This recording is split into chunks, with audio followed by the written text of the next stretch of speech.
Since I celebrated the success of my solo exhibition, Anonymous Woman, I've applied to many new opportunities here in my new home of Houston.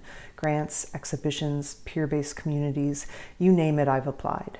And since that exhibition, I've been rejected by every single thing I've applied to.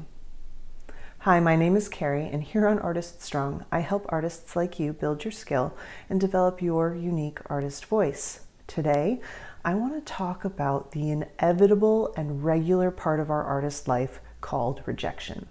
It has made me realize how easy it is in moments of success to forget how hard it feels when every time you apply to something, it's a no.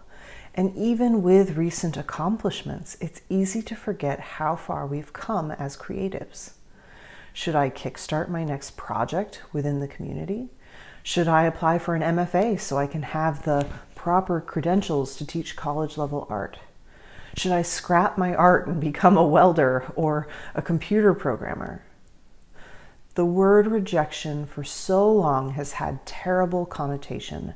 It's aligned with the word failure, which suggests we aren't good enough, we don't measure up, or that we aren't accepted in some manner. But is that really what it means? In most of my courses, I include the following video. It's a clip from an interview with Sarah Blakely, founder of Spanx Underwear. And while she isn't an artist, she has an amazing perspective on the notion of failure. Take a watch on the blog and then come back to me here.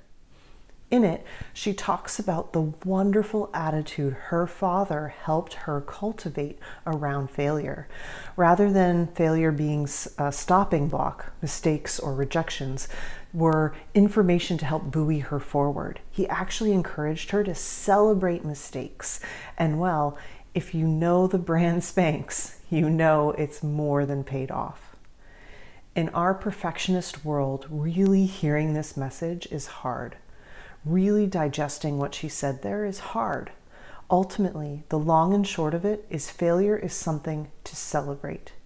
This isn't an easy mental shift to make. And even with my practice and encouraging of other students to do this, I also struggle. But I sincerely believe this shift in attitude could do wonders for everyone I know, inside and outside of art. This applies to skill building, business building, baking, you name it, it's relevant. Risk-taking and making mistakes is how we learn. We better retain information when we actually make a mistake and get corrected. And of course, being bad at something, making mistakes, and learning from them is the only path I know of to making better art.